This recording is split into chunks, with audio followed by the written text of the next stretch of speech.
fazer uma questão. Muito bem, então vamos começar. Muito boa tarde a todos. Hoje temos aqui novamente uma sessão muito interessante sobre a nova agenda dos mercados. Portanto, como sabem, no nosso GE nós estamos a realizar um ciclo especial de Semantic Questions Online à volta daquilo que é a relação entre os mercados do ponto de vista dos seus desafios e oportunidades. Já fizemos uma sobre o Brasil.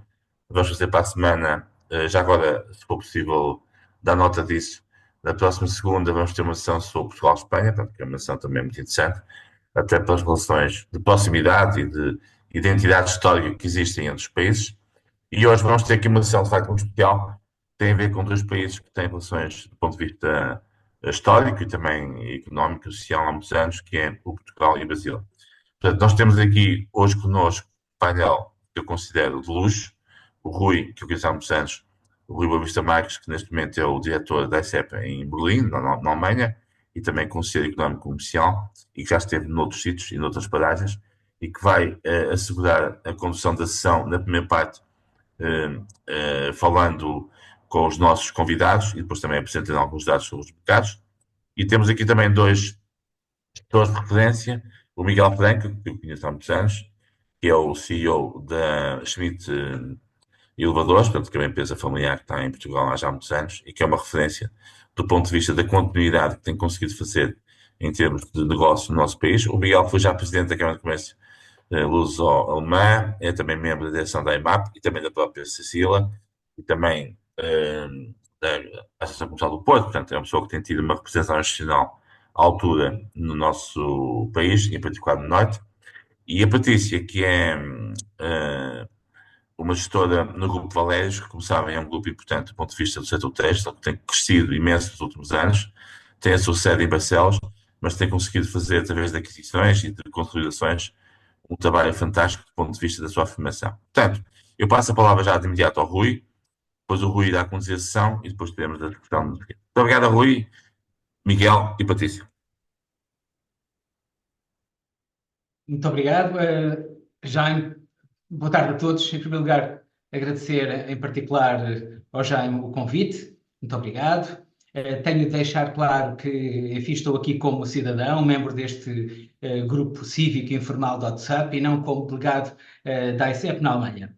Queria também agradecer aos outros dois participantes que vão fazer depoimentos e que, enfim, responder um bocadinho às nossas perguntas. Sou eu o primeiro a fazer perguntas, mas depois os outros ouvintes também podem participar e fazer perguntas. De modo também muito obrigado, Patrícia, obrigado, Miguel. Enfim, reconhecer que a Alemanha está numa encruzilhada como nós não nos lembramos no passado de ter visto. E, portanto, vou falar aqui só uns minutos sobre qual é a sensação de estar aqui a viver em Berlim, mas, enfim, um bocadinho também a questão bilateral, mas um bocadinho mais lato também, os desafios que a Alemanha tem hoje em dia. Bem, do ponto de vista conjuntural, estes dois últimos anos de contração económica, não é, 2023 e 2024, a Alemanha conseguiu dois feitos dignos de menção, quer dizer, em 2023 ultrapassou o Japão e passou a ser a terceira maior economia mundial, era a quarta, e em 2024 ultrapassou os Estados Unidos e passou a ser o principal investidor na Europa. Quero dizer, no meu mind map, não é?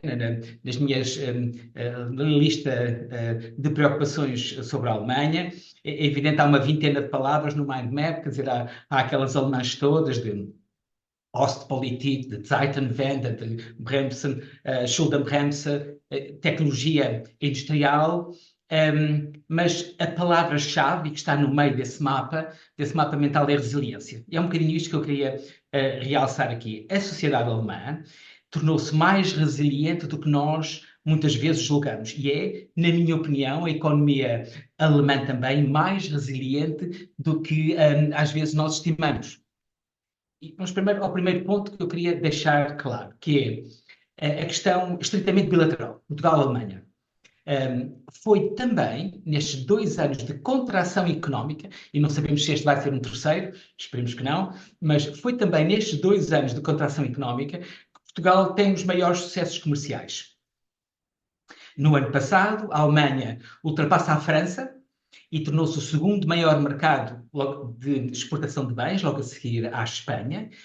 subindo 1,5 mil milhões de euros de exportações de bens, podemos falar um bocadinho sobre isso, e a taxa de cobertura das exportações de bens e serviços pelas importações cifrou-se em 108%. Isto é, nós exportámos 15,3 mil milhões, 15,3 bi, e a Alemanha exportou para Portugal 14,1. 15,3, 14,1. E, portanto, num registro mais ligeiro, eu costumo dizer, se em valor, não é per capita, se em valor nós exportamos mais para a Alemanha, e nós somos pouco mais de 10 milhões, eles são 83 milhões, cada português vale por 8 alemães. É uma brincadeira, mas é factualmente e estatisticamente correto. Nós temos uma relação da maior relevância, do maior sucesso bilateral europeu. Claro que temos a noção que uma grande parte das exportações portuguesas de bens para a Alemanha são resultado das empresas alemãs instaladas em Portugal. Claro. E ainda bem. E que uma grande fatia dos serviços são rendimentos de turismo e, portanto, isso também é senso comum, só que a segunda rubrica nas exportações de serviços, e foi subindo de quarta para segunda, está em segundo lugar, passou a ser exportações de serviços de software e tecnologia. Um exemplo que costumo dar é o da Critical Tech Works, como é que uma BMW chega a Portugal, faz todo o desenvolvimento de software do automóvel autónomo em Portugal e tem 50% dos direitos de voto, mas não chama à BMW, à empresa, aquilo que seria normal de chamar que era BMW Digital. Não, faz um respeito enorme pela Critical Software e chama a empresa Critical Tech Works. Isso é um exemplo daquilo que está a passar na relação bilateral. Enfim, estamos a viver um momento particularmente positivo, independentemente das instabilidades globais e, enfim, até das instabilidades políticas dos dois países. Um momento muito positivo entre Portugal e a Alemanha, as exportações a crescer muito, claro, um bocadinho assimetricamente, não crescem todos os setores da mesma maneira, mas muito alavancado também nos recentes investimentos alemães que temos a fim de anunciar, nomeadamente é evidente que a Alta Europa com o automóvel elétrico tínhamos estado a trabalhar no modelo híbrido do T-Roc, agora anunciou-se o automóvel elétrico, isto é fundamental, é um dos dossiês da diplomacia económica mais intensos que temos, mas também, como a Lufthansa Technik, que vem trazer um aporte num setor muito importante, depois do investimento da Embraer na Ogma, no investimento da Airbus Atlantic em Portugal, e agora vem a Lufthansa Technik, que vem completamente reforçar o cluster, e por exemplo, investimentos de Mittelstand, que são as tais empresas que são os nossos alvo, que, como aquele que concluímos há poucas semanas, há 2 semanas, que é o caso da Testo, que é um líder mundial de equipamentos de medição portátil, cujo CEO declarou ao Süddeutsche Zeitung aquilo que poderia parecer a ambição de qualquer promotor de mais investimento, a definir uma espécie de perfil ideal de um novo investidor alemão num contexto de reshoring, porque aquilo que ele disse numa entrevista pública foi o seguinte: temos fábricas na Alemanha de Leste, temos fábrica na China, mas depois das disrupções recentes das cadeias de fornecimento global, precisávamos de um local mais seguro onde produzir o core. E é interessante que ele diz exatamente isto. A peça mais crítica do nosso sistema, tínhamos necessidade de um local seguro onde o fazer e escolhemos Portugal. Isto é um case study, é um caso excelente. Eu, como promotor, não podia esperar melhor que isto. E isto é um CEO que diz a um jornal relevante na Alemanha, o Süddeutsche Zeitung, sediado ali em Baden-Württemberg. E, portanto, a Alemanha continua a ser o principal investidor industrial em Portugal, tem essa vantagem, mas agora também com vantagens muito mais claras para nós em termos de desenvolvimento dos talentos que estão a gerir em Portugal e da própria balança tecnológica que temos positiva com a Alemanha. Agora, voltar um bocadinho mais atrás, dizendo este enquadramento muito positivo que temos, mas voltar um bocadinho atrás e falar sobre a conjuntura económica. É evidente que o sentimento das empresas alemãs continua a ser um misto de ceticismo e de cautela. Os desafios resultantes das 3 grandes dependências excessivas, não é? Já falámos bastante sobre isso, os jornais económicos falam muito sobre isso, mas é preciso, porque são 3 diferenças assimétricas muito diferentes. As dependências Claro, a dependência de defesa dos Estados Unidos, nós sabemos porque é que foi, a história está aí, não é preciso agora relembrá-la, mas a dependência da energia da Rússia foi self-inflicted, não é? Foi uma, uma política pública alemã, e enfim, e nós iríamos chamando a atenção, não sabíamos outros fatores, que só agora sabemos, pelas piores razões, é que quando vemos a fatura da energia industrial na Alemanha, nós sabíamos que a energia que vinha da Rússia era consideravelmente mais barata do que aquilo que nós estimávamos. E, enfim, e nos case study das escolas de gestão, nunca incluímos um fator de competitividade a mais, quer dizer, não estava lá, que era que a Alemanha tinha energia mais barata do que nós pensávamos. E, portanto, isto veio, no fundo, dar um olhar cruzado diferente sobre a competitividade das empresas alemãs, mas falamos então da excessiva dependência de defesa dos Estados Unidos, da excessiva dependência de energia da Rússia e agora também um assunto que está e que vai continuar a estar em cima da mesa, que é a excessiva dependência do mercado. A Alemanha depende excessivamente da China e vamos ver quais são os próximos capítulos, mas aqui eu diria que entra outra vez a minha leitura de que a sociedade, a economia é mais resiliente, a alemã é mais resiliente do que às vezes imaginamos. E, por exemplo, eu não subscrevo na totalidade a maior parte das conclusões do livro do Wolfgang Mundschau. Ele escreveu muito tempo ao Financial Times, hoje em dia tem uma empresa que se chama Eurointelligence, e ele, como alemão um bocadinho ressabiado, vive em Londres há muito tempo, e escreve um livro muito forte do ponto de vista, enfim, o subtítulo do livro é Kaput, o fim do milagre alemão. Eu tenho algumas dúvidas sobre, claro que é uma leitura de um jornalista, e, portanto, mas também ele também é analista económico, mas eu não partilho ou pelo menos não sou tão pessimista, não partilho de todas as conclusões dele, porque, enfim, é evidente que numa economia que está muitíssimo exposta, porque apostou num modelo de exportação, não é? É evidente que é esse país, é esse modelo económico que é o mais afetado quando esta, enfim, desglobalização que hoje em dia temos, não é? Com novas matrizes regionais e que vem prejudicar aquilo que era um modelo muito apostado em construir bem, inovação, talento industrial e exportar. E, portanto, é natural que esse mercado também seja um dos primeiros a ser mais, enfim, prejudicado neste novo contexto. Mas, enfim, eu continuo a apostar numa resiliência muito especial que a sociedade alemã tem. Temos de referir que as perspectivas de governabilidade agora são altas, não é? Um novo governo pode contribuir para uma nova época económica, aliás, como já o fez ao viabilizar nesta última sessão do Parlamento anterior, ainda já com o apoio tácito não, com o apoio declarado dos verdes, para alterar o travão à dívida, que era uma regra constitucional, e a criação dos fundos de investimento. Estes dois fundos de investimento, um para a defesa e outro para as infraestruturas, interessa lembrar que os alemães têm aqui para este fundo um conceito de infraestrutura mais lato. Eles põem, claro, pontes, autoestradas, mas também põem toda a área de digitalização, que é uma área, e eles sabem disso, é uma área em que eles estão muito atrás de nós. E, portanto, estes dois setores passaram a estar no topo das nossas prioridades, defesa e infraestruturas, porque vai haver investimentos muito grandes na Alemanha. Já, eu acho que cheguei ao meu tempo limite. Muito bem. E agora, se calhar, acabava com a introdução e ia fazer as primeiras perguntas aos... Vamos a isso, então. Então, eu não sei se a Patrícia já está no escritório. Não, ainda não estou no carro, mas não sei se me ouve bem ou não.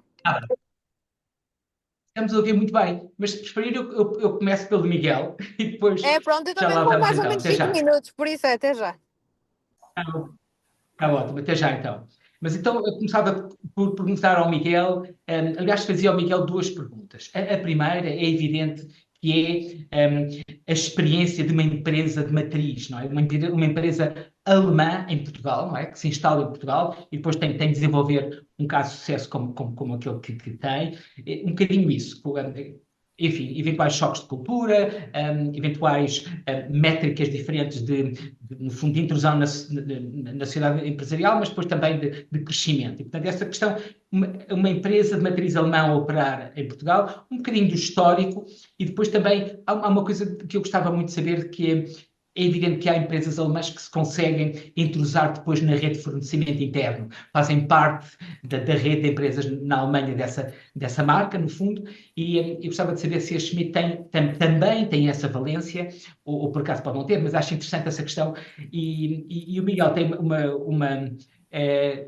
uma competência muito específica, o Jaime já referiu, é que de facto, para além de ser representante da empresa alemã aqui, é também um líder associativo muito capaz e muito, enfim, emblemático, porque foi durante muitos anos presidente da Câmara de Comércio Luso-Alemã, é hoje em dia membro do board da IMAP, e portanto a segunda pergunta é esta, para ser claro, a segunda pergunta é esta. Também, Miguel, a experiência das associações, é evidente que o que nós queremos falar é do sucesso das empresas portuguesas, é da internacionalização, da capacidade de internacionalização. As associações também capacitam. As associações são, no fundo, promotoras dessa internacionalização também. Portanto, a segunda pergunta é essa, é o conhecimento acumulado, de liderança associativa, digamos, um bocadinho algumas lições para outras empresas do ponto de vista de capacitá-las para o sucesso internacional. Duas Muito perguntas bem. E depois vamos então para Duas perguntas, eu vou tentar responder às duas. Antes de mais, muito obrigado ao Rui Boavista Marques e naturalmente ao Jaime Quezado pelo amável convite.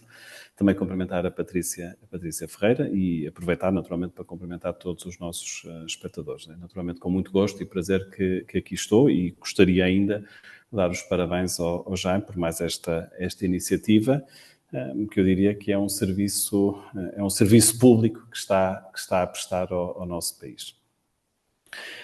Enfim, relativamente à primeira pergunta que o Rui me coloca, eu gostava de dizer que nós somos aqui uma empresa familiar, multinacional, centenária, portanto criada em 1861, na sexta geração. Isto é muito típico também, na maior parte destas empresas que o Rui há bocado referia do Mittelstand. Mittelstand são empresas, enfim, de média dimensão na Alemanha, mas que, comparativamente com empresas noutros países, nomeadamente em Portugal, serão grandes empresas.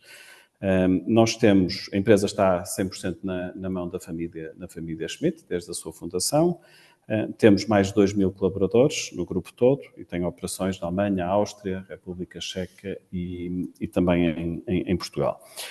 Em Portugal, e eu já há bocado perguntava-me isso ainda antes, há quanto tempo é que estão em Portugal? Nós estamos em Portugal desde 1955 e entramos em Portugal com uma lógica de procurar colocar produtos que eram produzidos na Alemanha cá. Portanto, no fundo, era uma empresa que importava os elevadores que eram produzidos na Alemanha. Ao longo dos anos, a questão foi evoluindo e, portanto, passamos na década de 60, finais da década de 60, começamos a produzir os primeiros componentes cá em Portugal, e a partir da década de 70, nomeadamente a seguir à Revolução, ao ano de 74, que foi um ano particularmente crítico, começamos a produzir componentes para exportação para a Alemanha.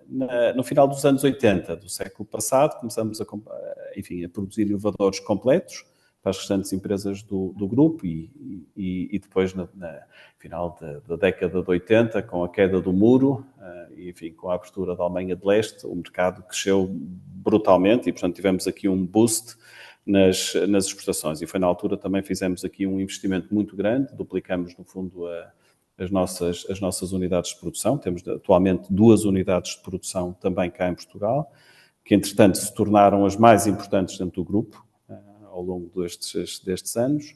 Em 2000 tivemos um marco também histórico, que foi a transferência para Portugal, ou a criação em Portugal de centros de competência. Portanto, começamos a desenvolver em Portugal também componentes para elevadores, e hoje já desenvolvemos elevadores cá, completos, em determinadas gamas, e, portanto, dividimos isso dentro do grupo, que é algo também pouco comum na altura para empresas multinacionais, que normalmente tinham o centro de desenvolvimento na Alemanha e mantinham isso naturalmente sob sob a sua alçada, sendo que depois os centros fora seriam de produção. No fundo, aproveitarmos o custo de mão de obra eventualmente mais competitivo. No nosso caso, nós procuramos desde cedo aproveitar também a engenharia e a alta engenharia portuguesa e estamos muito satisfeitos com isso e, enfim, ao longo dos anos temos apostado fortemente nessa área. Hoje, 70% daquilo que produzimos é para exportação, em termos de equipamentos. Temos apostado muito fortemente na tecnologia e, portanto, toda a questão de eficiência energética, gestão de fluxo de pessoas, o remote monitoring, portanto, podermos à distância perceber o que é que está a acontecer aos elevadores com sensores e o tratamento Big Data para conseguirmos depois desenvolver aqui manutenção preditiva. É algo que tem sido fortemente desenvolvido também cá em Portugal. Hoje somos a única empresa em Portugal ainda a produzir e a exportar elevadores completos. Temos cerca de 525 colaboradores e, portanto, ao longo destes anos temos procurado apostar cada vez mais em Portugal e a trazer, como eu dizia já, ao longo do tempo também mais desenvolvimento para cá. Portanto, a ideia é acrescentarmos mais valor, no fundo, à nossa operação cá. Quando o Rui refere a questão dos choques de cultura, sim, enfim, isso ficou patente, por exemplo, numa altura crítica que foi a fase da pandemia. Enfim, na Alemanha, no princípio, houve de certa forma, uma negação, até se tomar uma decisão, de facto, de também entrar em modo de blackout, portanto, de fecho, mas foi muito difícil na Alemanha manter a gestão durante os primeiros meses. E, portanto, nós aqui conseguimos, à nossa boa maneira, enfim, com regras, com procedimentos, naturalmente, mas conseguimos juntar as duas culturas, no fundo, a cultura alemã e a cultura portuguesa, e conseguimos desenrascar e, portanto, adaptar pontualmente e no curto prazo, muito rapidamente, a nossa forma de operar e, portanto, nunca fechamos a nossa operação cá em Portugal e continuamos a produzir e a exportar e, portanto, mantivemos toda a operação em funcionamento. E, portanto, naturalmente, havia ou houve um choque cultural mais até no passado, portanto, ali na década de 70 e depois em 80, eu já estou aqui desde 86 na empresa, e aí notava-se ainda uma certa distância na forma de fazer as coisas e na forma como éramos vistos lá fora. Hoje, as nossas equipas, e nós cedemos também equipas de montagem para a Alemanha, portanto, quer nos produtos, quer nos serviços que nós prestamos, na exportação, são muitíssimo bem vistos e muitíssimo bem aceitos dentro do grupo. Temos um nível de qualidade altíssimo, inclusivamente isto está a ser gravado, eu sei, e, portanto, tenho que ter aqui algum cuidado com o que vou dizer, mas é de facto verdade. Temos aqui um nível de qualidade, inclusivamente, superior àquele que temos na Alemanha e temos um nível de produtividade também superior. E isso, enfim, posso alargar até e posso dizer isso com algum conhecimento de causa, é aplicável a muitas das empresas que operam, portanto, multinacionais alemãs que operam em Portugal. Relativamente à pergunta sobre a questão do fornecimento interno e, portanto, no fundo, a rede de fornecimento, nós privilegiamos muito os fornecedores nacionais. Assim, eles estejam também disponíveis e existam. Às vezes, há determinados componentes, portanto, nós produzimos o elevador completo em Portugal, procuramos privilegiar sempre o fornecedor local, mas isto sempre foi nossa política e isso ajudou-nos também nesta fase crítica, quer da pandemia, quer agora com as altas taxas de inflação e os problemas e a problemática toda dos transportes mundiais de materiais e, portanto, dizia eu, tendo fornecedores locais, apesar de, naturalmente, as questões dos custos terem um impacto, nós sempre preferimos isso e, portanto, sempre estivemos muito orientados aqui para a região. Sabemos também, e isso é notório e é público, a Bosch, por exemplo, tem um clube de fornecedores nacionais e através, aliás, como nós estamos a tentar fazer também, embora não lhe chamemos ainda isso, acho que ainda não tem dimensão para isso, mas é a nossa ambição fazer algo semelhante, levarmos também estes nossos fornecedores para fornecermos a empresa-mãe, ou, no fundo, as empresas-mães na Alemanha. A Bosch está a fazer isso muitíssimo bem, criou isso já há uns anos atrás. Nós estamos a tentar também fazer isso, mas há muitas outras empresas que têm operações em Portugal que estão também a ajudar nesse sentido. Eu julgo que, relativamente a isto, Rui, espero ter respondido. Ótimo, muito obrigado, Miguel. Acho que foi até extenso, muito obrigado por ter esses exemplos. Gostámos de ouvir a questão da produtividade e da qualidade de desenvolvimento em Portugal, mas é um belíssimo exemplo.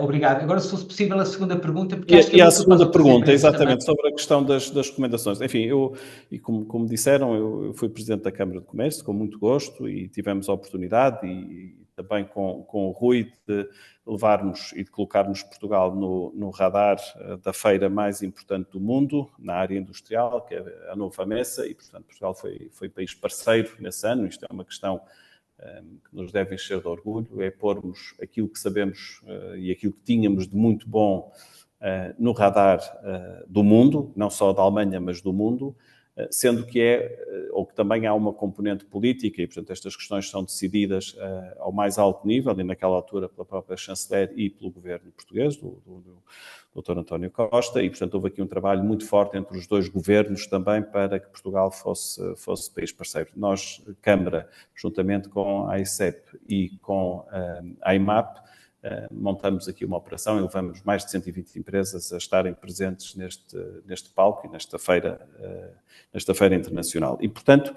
esta questão da ligação às associações, eu sempre acreditei nisto, e, portanto, estou na Câmara, estou na IMAP como vice-presidente, estou no Conselho Geral da ICOP, portanto, na área da construção, também sou diretor aqui na Associação Comercial do Porto. Eu acredito que em conjunto portanto, criando ou através das associações, nós conseguimos ser mais fortes e, portanto, gostaria de relembrar, embora isto seja naturalmente do conhecimento público, as empresas são quem, de facto, cria riqueza e, portanto, através das associações, as empresas podem ter acesso a vários serviços que podem ser muito úteis, desde, como eu referi há bocado, as feiras internacionais, mas também o apoio jurídico local. Temos também, por exemplo, na Câmara, organizado muitas visitas entre os associados e, portanto, é importante termos contacto com outras empresas e saber o que é que outras empresas estão a fazer na troca de experiências. Naturalmente, a questão dos webinars sobre imensos temas. Por exemplo, aqui na Câmara, o último que estamos agora a fazer é sobre recursos humanos, que é um tema extremamente importante e caro à nossa Câmara, que é potencializar pessoas e alavancar resultados. Depois, o apoio à própria internacionalização, sempre em articulação com a ICEP, e o Rui tem-nos dado aqui uma ajuda fantástica. Tem havido aqui um trabalho muito intenso entre a Câmara de Comércio e a ICEP, no sentido, isto é bilateral, e, portanto, a Câmara não tem só a missão de trazer investimento para cá, isso temos feito, e o Rui referiu isso muitíssimo bem, com este nearshoring. Portanto, há muitas empresas alemãs que estavam na China, que estavam na Rússia e que estão a recentrar as suas operações na Europa, enfim, e a procurar novas localizações, e Portugal tem excelentes condições para isso, nomeadamente a questão da energia. Nós temos, de facto, do valor de energia mais barato da Europa, e isso é um fator competitivo fortíssimo nesta fase. Mas depois temos também, na Câmara, feito muito trabalho de matchmaking, ou seja, várias missões empresariais, trazer empresas alemãs cá para procurarem parceiros locais. E, portanto, temos tido o trabalho de juntar empresas nacionais com um determinado perfil a essas empresas para que se consigam fazer negócios. E, portanto, a ideia aqui é ajudar a que esses negócios ocorram, seja no restauro e conservação de monumentos e reabilitação urbana, foi há uns meses atrás. Atualmente, este mês, vamos ter um sobre a gestão de águas, por exemplo, e Green Tech, e vamos ter aqui várias empresas alemãs em parceria com empresas portuguesas e com vários parceiros portugueses, e daqui tem resultado também muito negócio, o que é particularmente interessante.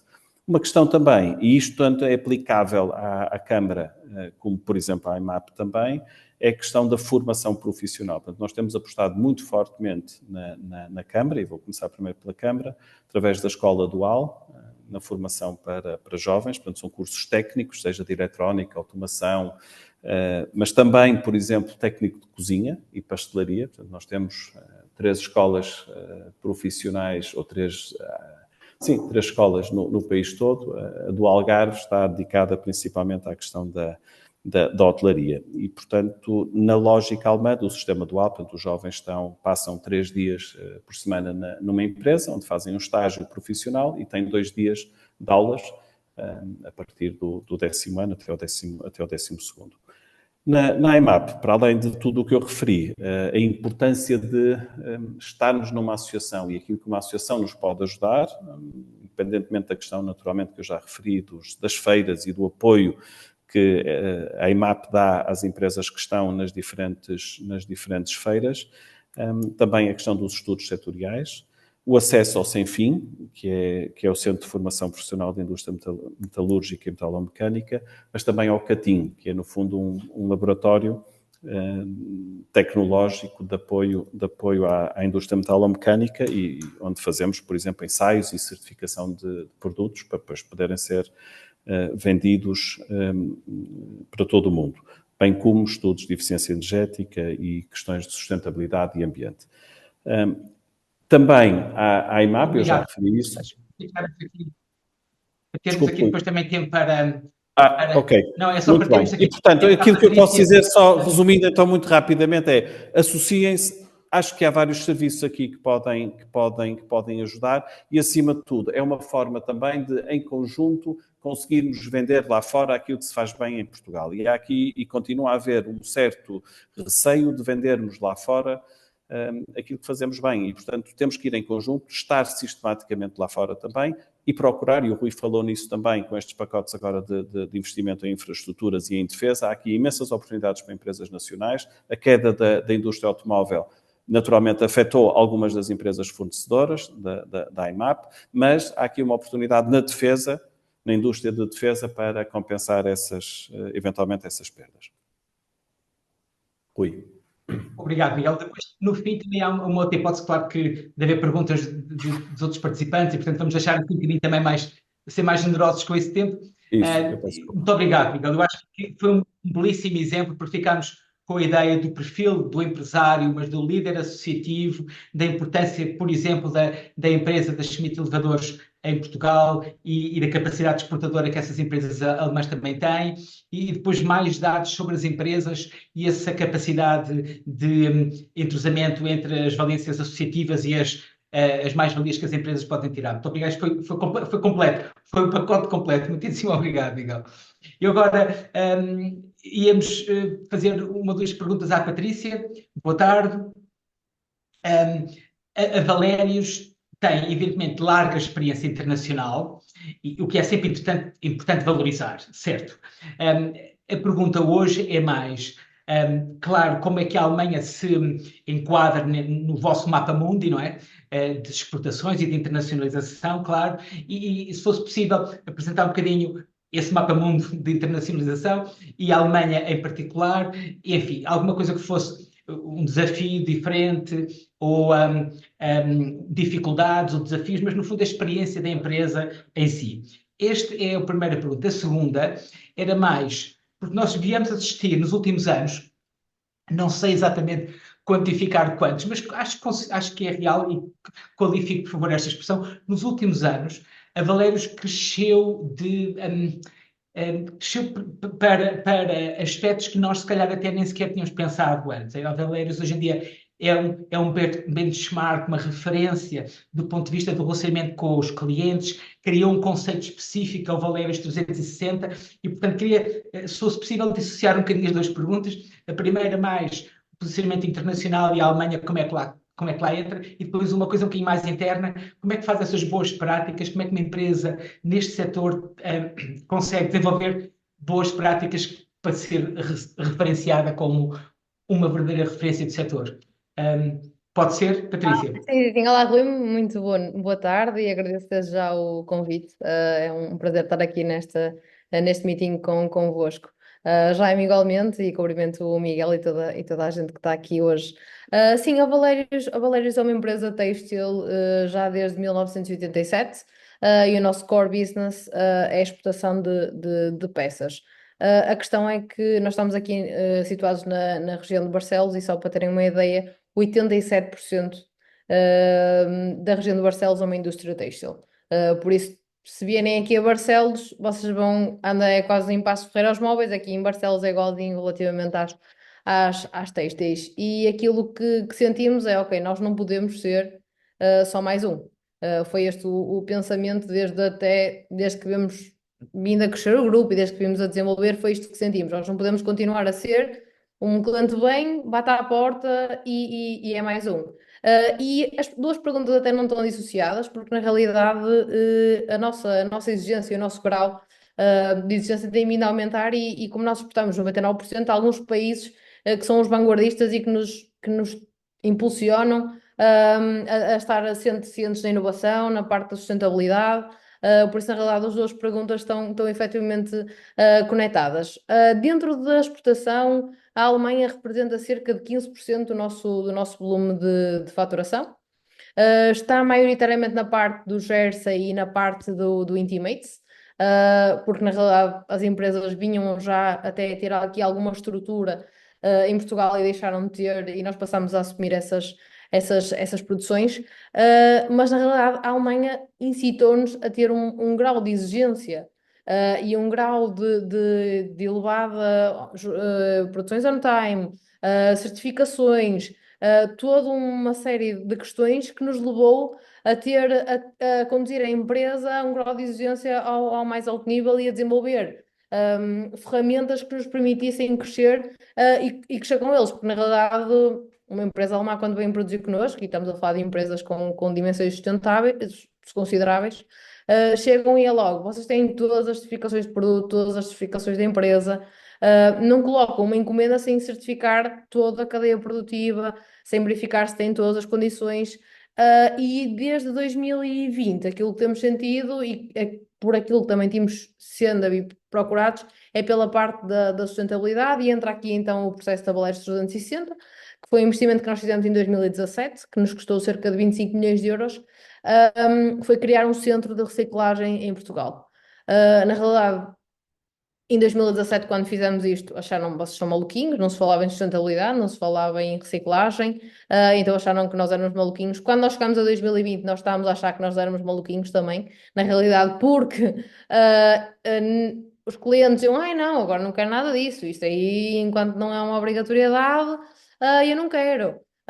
E então nós estávamos tipo, será que nós fizemos isto? Se calhar, efetivamente, olhando agora em 2025, se calhar andamos 2 anos à frente daquilo que tinha que ser, mas a verdade é que estes 2 anos nos permitem ter um know-how que não existe em Portugal. A verdade é que nós temos neste momento desenvolvido um centro de reciclagem de pré-consumer que está completamente a produzir e está completamente estudado e que temos encomendas e que os nossos maiores clientes são efetivamente do mercado alemão e do mercado escandinávio. Mas a verdade é que neste momento estamos a fazer o next step, que já produzimos este ano para uma empresa francesa de post-consumer. E a verdade é que isto só nos é permitido porque nós tivemos todo o know-how e todos os sofrimentos que tivemos para chegar a um bom produto, porque na realidade nós não queríamos ser.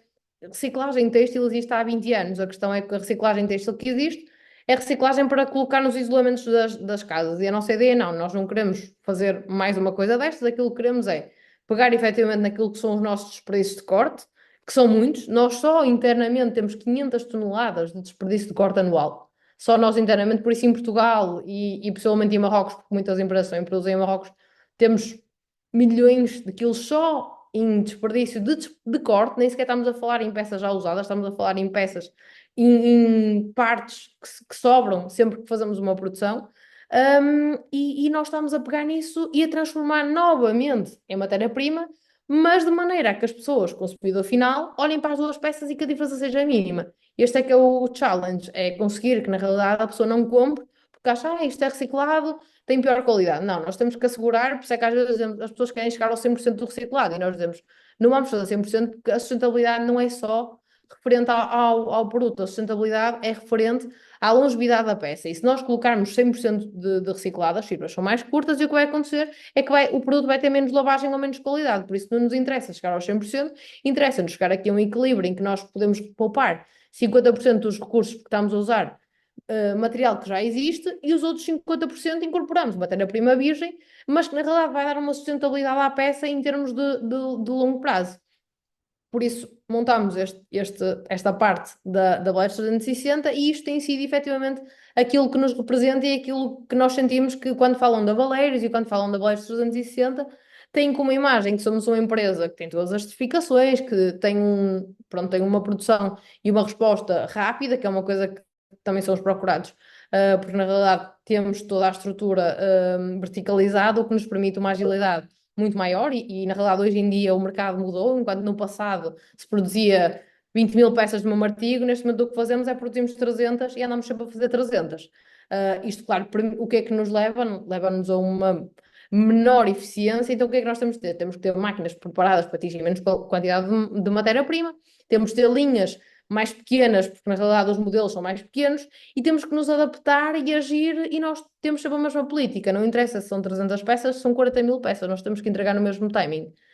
E é isto que na realidade permite às marcas não ter o estoque, porque o problema das marcas hoje em dia, e muitas marcas, na Alemanha estão muito, estão mal, porque na realidade têm muito estoque porque produziram com 6 meses e 12 meses de antecedência. E esta aqui também tivemos aqui duas situações que tivemos uma vantagem, que foi em 2020, quando aconteceu o Covid, o que aconteceu foi muitas marcas alemãs produziam na China e na realidade com aquele fecho ficaram um bocado assustados e pensaram, ok, nós não podemos ter toda a dependência da nossa produção na China e passaram então alguma parte dessa produção para Portugal. E agora sentimos que aconteceu o mesmo agora com o Trump. Vocês não têm noção da quantidade de chamadas que nós recebemos no dia em que o Trump mandou as tarifas. Foi todos os nossos clientes que tinham produção na China a ligar-nos a perguntar: olha, quanto é que fica se eu fizer esta espécie e para perceber o impacto? Por isso nós temos que estar preparados para reagir e temos que estar preparados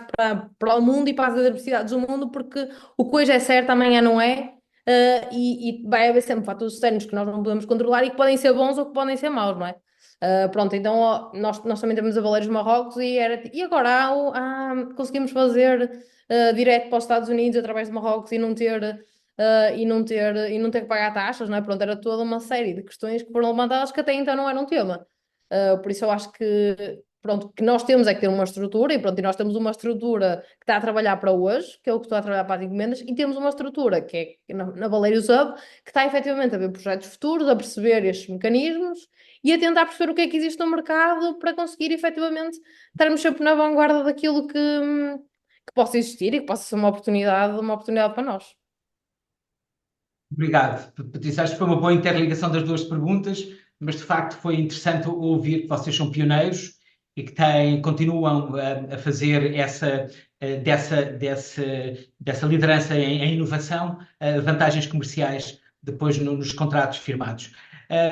Eu ia agradecer muito aos dois depoimentos, que me pareceu que foram bastante complementares e que acabaram por ser interessantes. Ia passar a palavra ao Jaime, se ele concordar agora. Não, o papel é, dado que conheço melhor as pessoas, tentar incentivá-las a colocar algumas questões, quer à Patrícia, quer ao Miguel, quer ao próprio Rui, no sentido de criarmos aqui alguma dinâmica. Portanto, acho que esta primeira parte foi fantástica, quer o Miguel, quer a Patrícia, nos seus setores, que são de facto setores fantásticos e que têm a ver com a nossa dinâmica da economia, mostraram exemplos daquilo que está a acontecer. O Rui deu-nos um enquadramento adequado e, portanto, agora íamos tentar criar aqui uma dinâmica à volta do tema. Eu, se calhar, começava talvez pelo Zé Fernandes, que está aqui connosco. O Zé Fernandes tem tido uma experiência internacional muito grande, esteve na Finlândia, esteve em vários países do ponto de vista profissional, mais ligado às tecnologias, mas tem, daquilo que eu sei também, um grande compromisso do ponto de vista de conhecimento e também de experiência com esta dinâmica que tem muito a ver com a Alemanha e a sua dinâmica. Zé Fernandes, algum comentário, alguma questão para os nossos oradores, antes de passar a outros? Boa tarde a todos. Eu infelizmente não apanhei desde o início, por isso não tenho a história toda e não ouvi. Mas na parte final do que eu vi a Patrícia, vejo perfeitamente e consigo enquadrar do que se passa no mundo hoje. Já agora deixa-me pôr aqui a imagem do que se passa no mundo hoje, que temos de ser muito, muito rápidos a reagir e achei piada quando ela diz que na noite que o Trump anuncia as tarifas, elas recebem um conjunto de telefonemas. Portanto, isto é assim que o mundo está. E acho que nós hoje estamos perfeitamente eu diria, numa grande viragem do que está a acontecer. Muita gente chama-lhe a nova ordem mundial. Eu diria que estamos aqui, sobretudo agora com o Trump, a tentar liderar aqui eu vou chamar a revolução no trading a nível global. E o que as empresas precisam é de conseguir navegar muito bem a onda e olhar para o mundo de forma global e de forma a posicionar-se para realmente ter sucesso nos seus negócios. Quando olhamos para dentro da Europa, eu realmente acho que temos feito melhorias ao nível da integração do mercado. Tem havido bastantes progressos. Ainda há muito para fazer na nossa integração.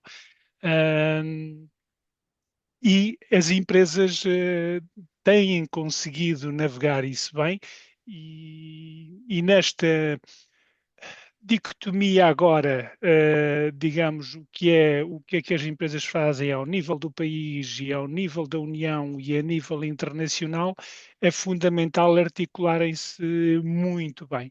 E é esse grande desafio que existe hoje em dia. Para isso, as empresas têm que estar, obviamente, devidamente ágeis, muito suporte tecnológico, porque hoje em dia, sem uma boa base tecnológica, é muito difícil responder com rapidez aos desafios que temos. Muito claro e muito objetivo. Temos aqui também connosco a Fernanda Iel, que é uma especialista mais nas relações entre Portugal e a China. Mas, ao Fernanda, acho que é muito interessante ter aqui a perspectiva de alguém que estuda os mercados chineses, neste caso, em relação àquilo que é o posicionamento da Alemanha como coração da Europa e o futuro que pode ter aqui também nas próprias relações com Portugal. Não sei se quer colocar alguma questão, algum comentário. Obrigada, Jaime. Obrigada e parabéns por mais esta excelente organização. Aproveito para cumprimentar o Rui, fomos colegas na ICEP e eu tenho de vez em quando seguido a atividade dele no LinkedIn. Sim, na realidade, esta interdependência da Alemanha e da China é muito grande.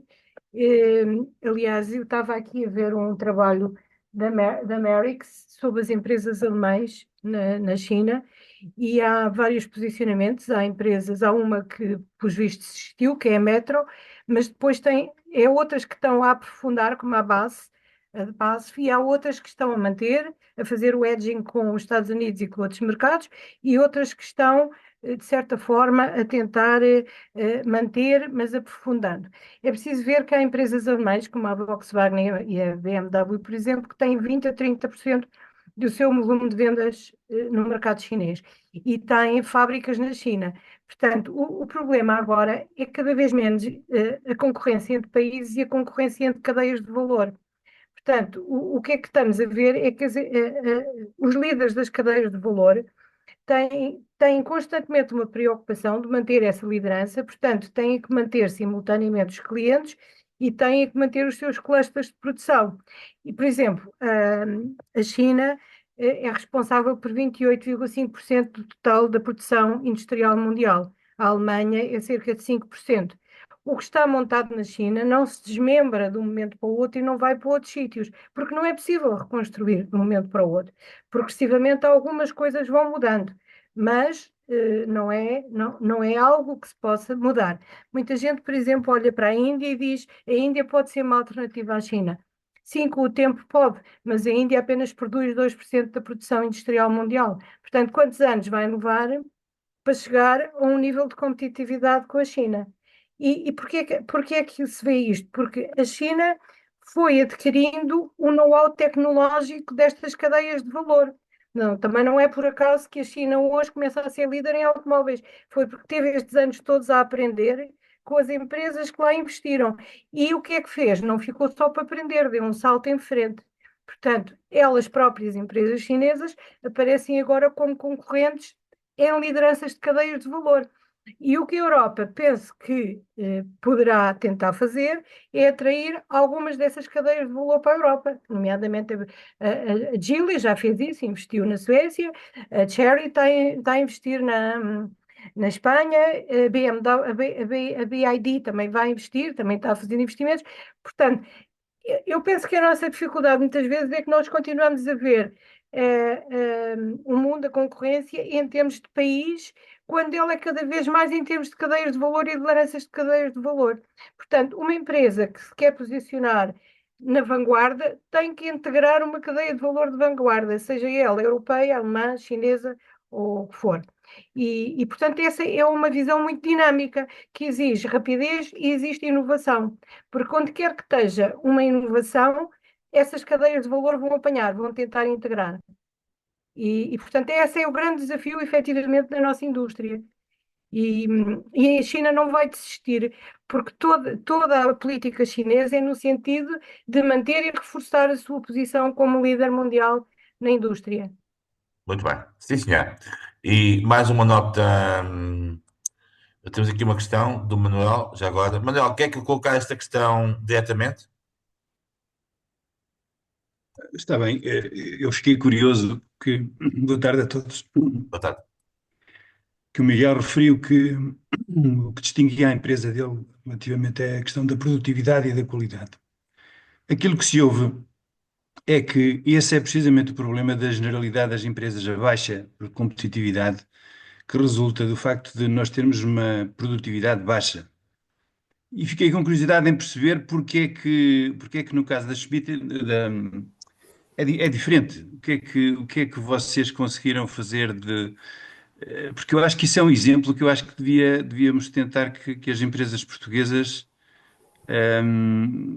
assumissem isso também e percebessem como é que se chega lá, não é? Basicamente é isso.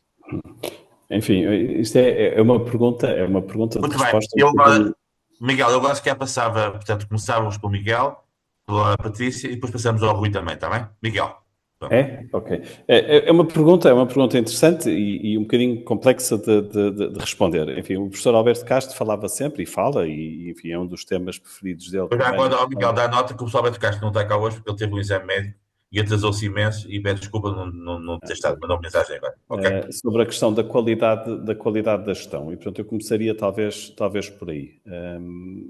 Qualidade da gestão das empresas. Depois, também, o acrescentar valor aos produtos. Eu referi isso também na minha intervenção anterior.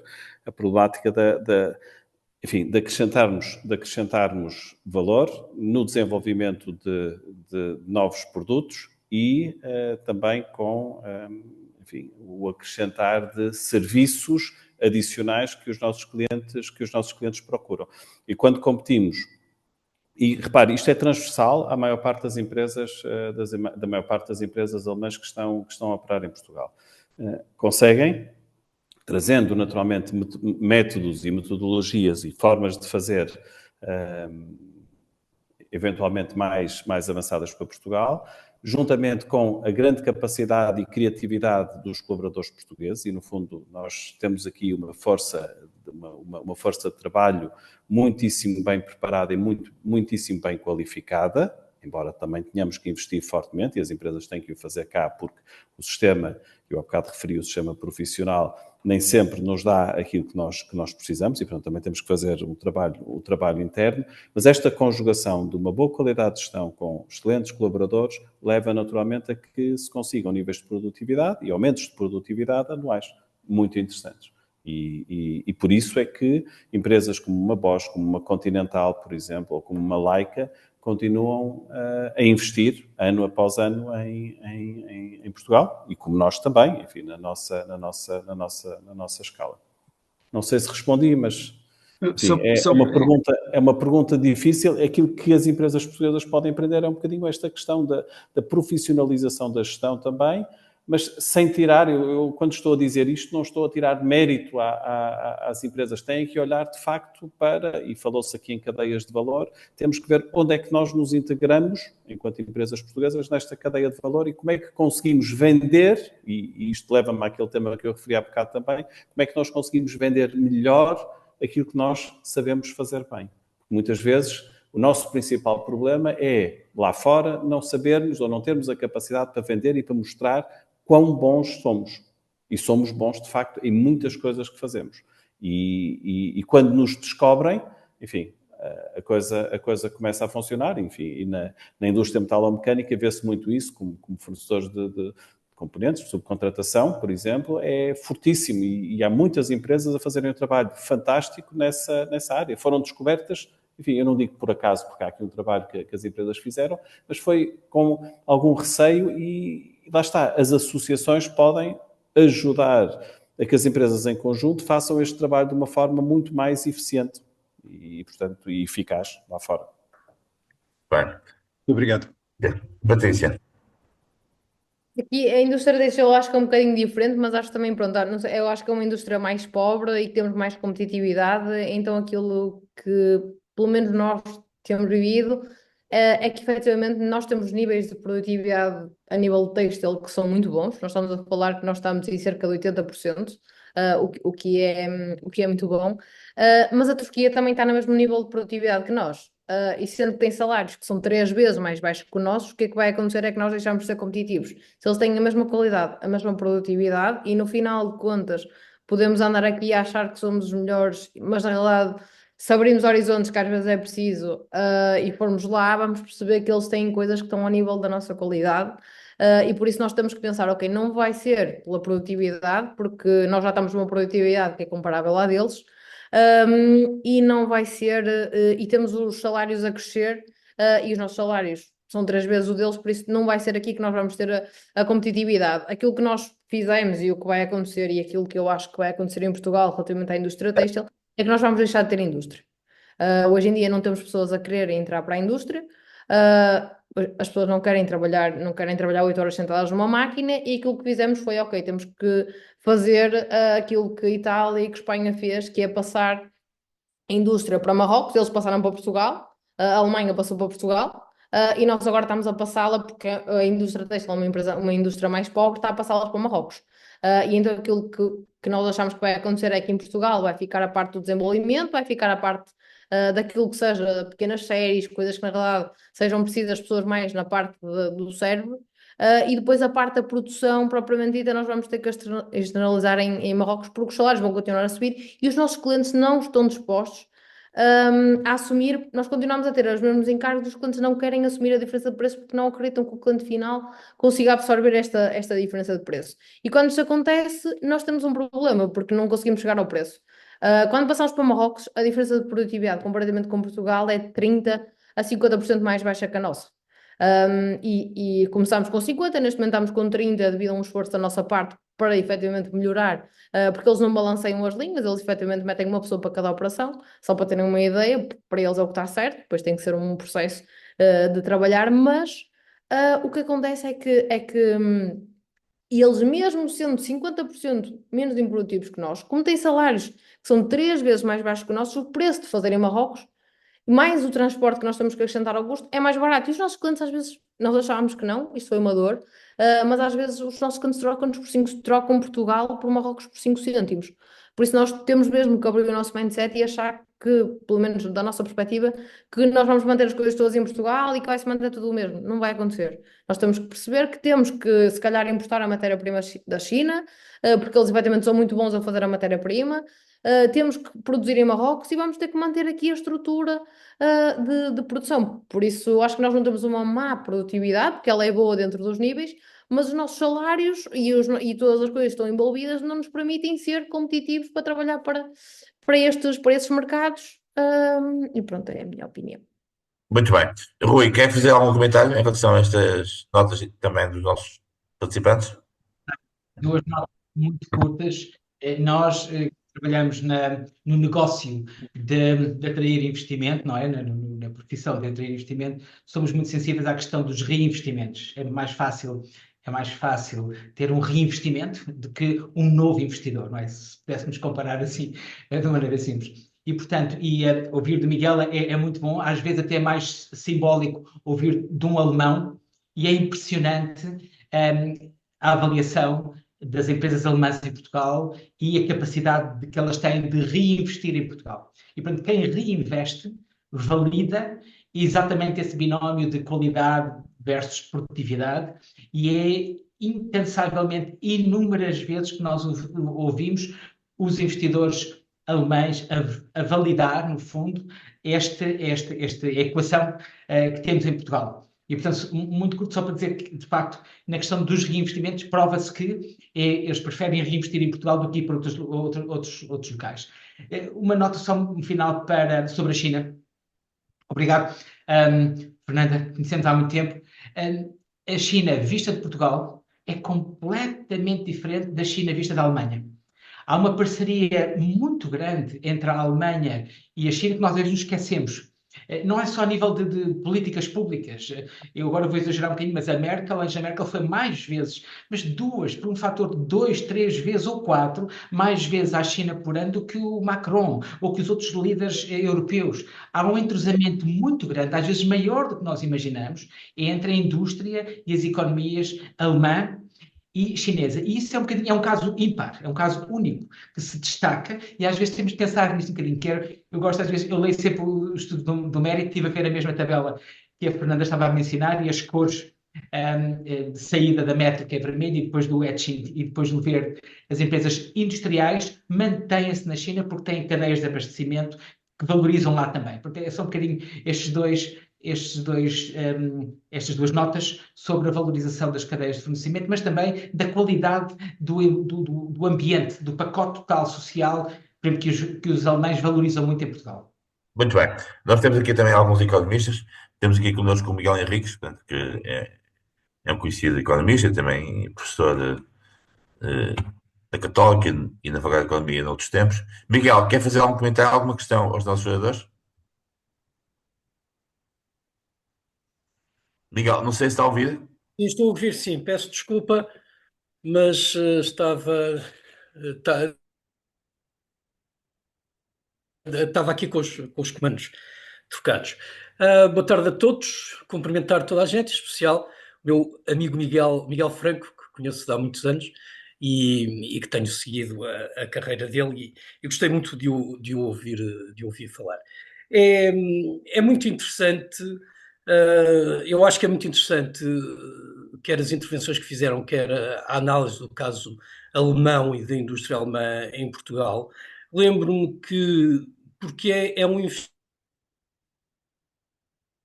investimento muito estrutural e de efetivamente longo prazo. Lembro-me que o Daniel Bessa, há uns anos já bastante largos, publicou um estudo exatamente sobre o investimento estrangeiro em Portugal, em que, numa bateria de indicadores que ele utilizava, concluía que, de facto, o investimento de melhor qualidade, em termos finais, no resultado daqueles indicadores, o investimento de melhor qualidade era o investimento alemão em Portugal, pela sua durabilidade, pela sua repetibilidade,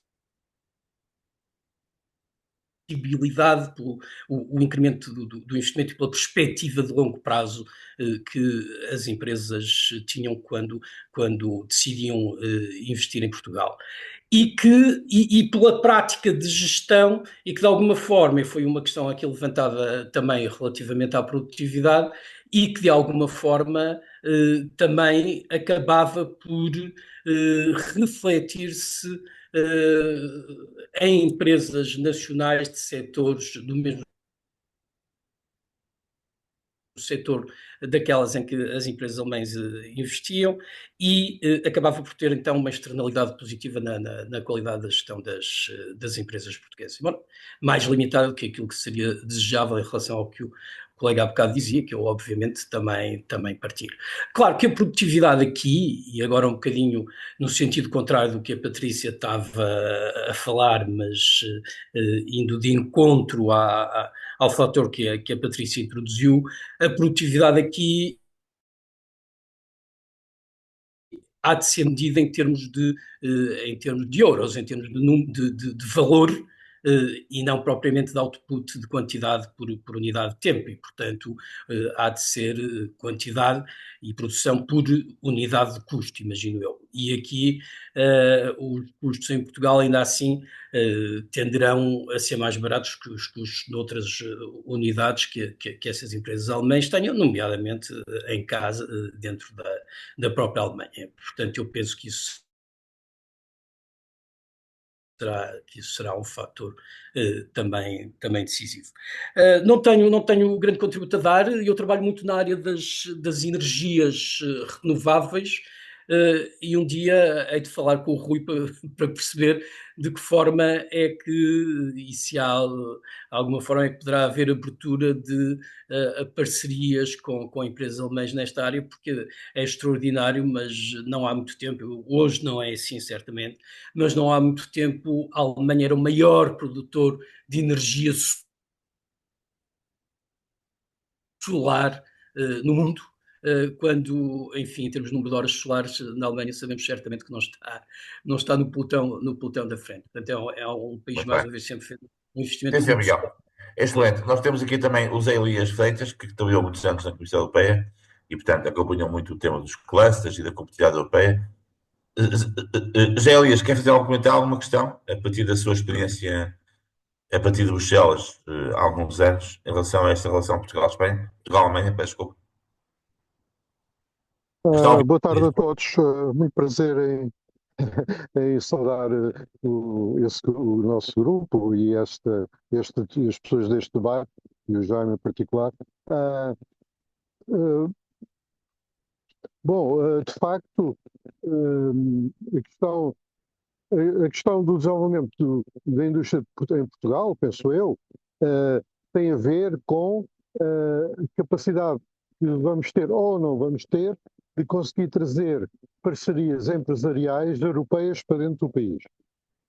Isto está-se a verificar lentamente, já temos até centros de ID, portanto já foi falado, aliás as pessoas que falaram mostraram isso, não é?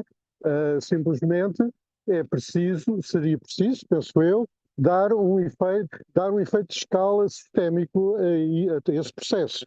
Se conseguirmos fazer essa expansão, digamos assim, de sinergia e o escalar dessas sinergias foram as apresentadas, sobretudo pelo primeiro orador, que foi o Miguel Franco,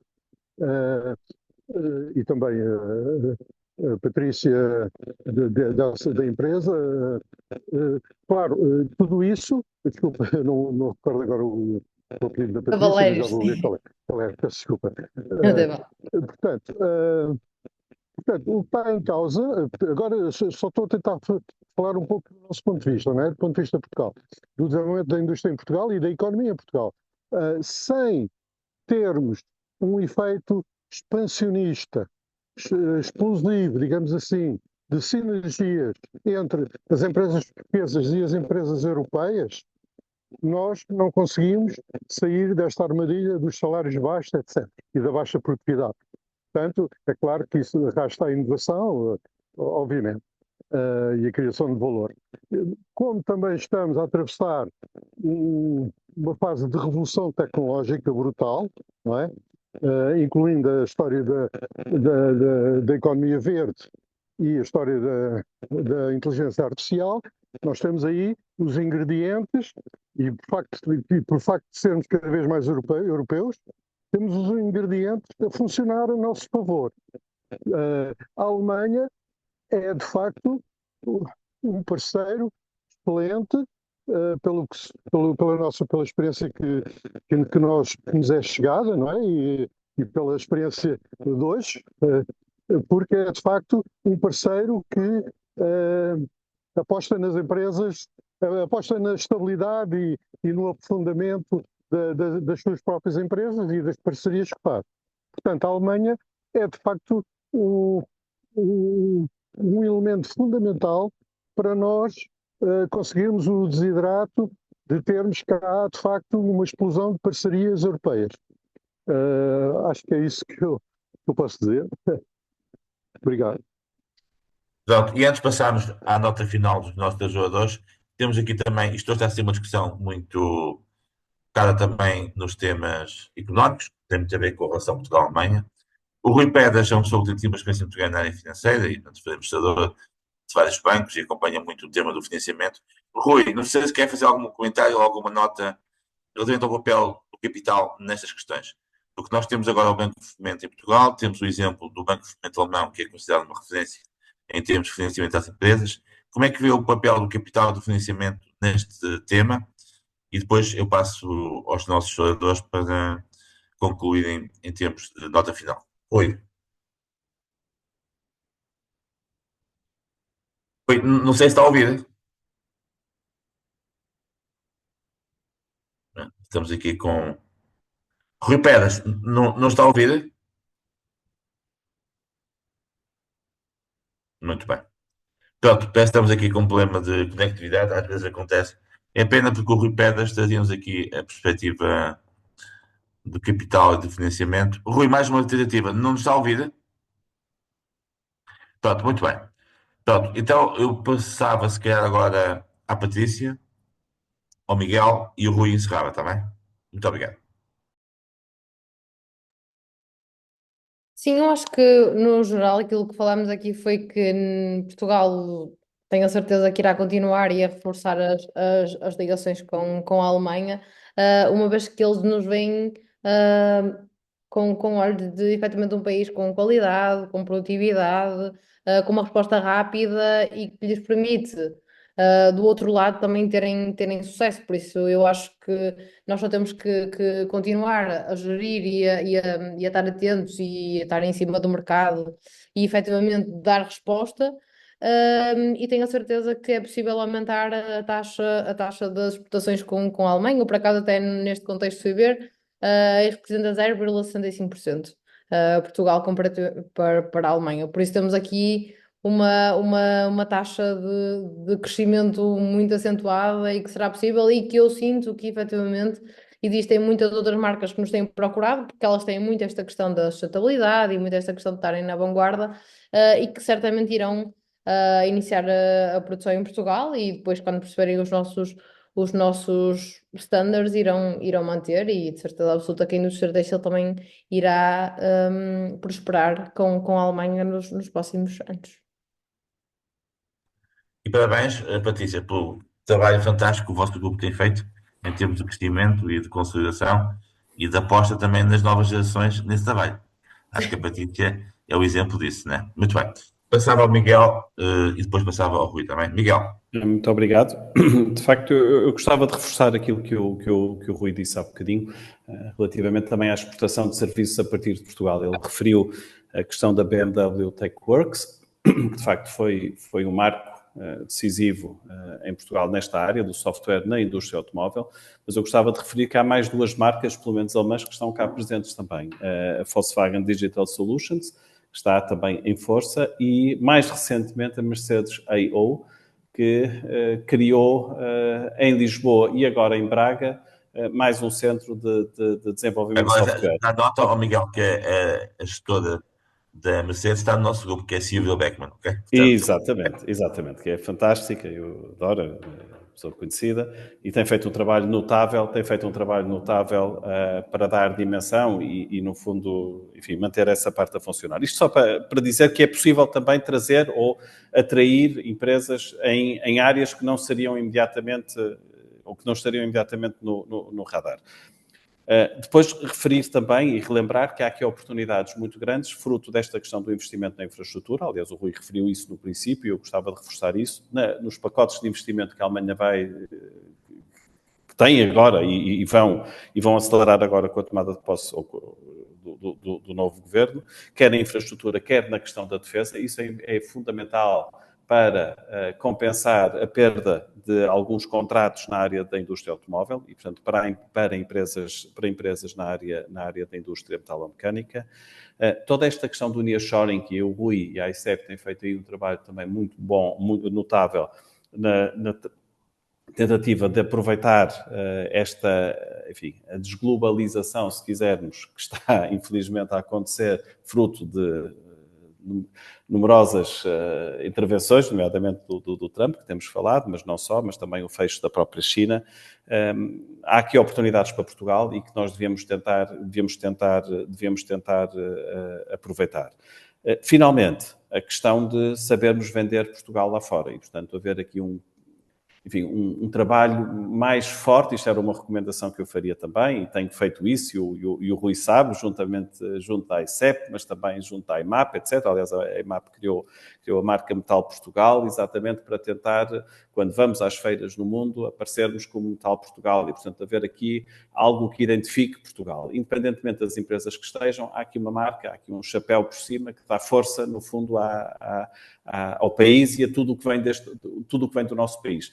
Deixa-me só referir, na feira, de facto, os alemães ficaram surpreendidos com o tipo de empresas e com aquilo que nós oferecemos, ou podemos oferecer, que eles não conheciam. Não estávamos no radar de muitos deles. E isso é importante e, portanto, eu reforço esta ideia de vender bem Portugal lá fora. Muito obrigado.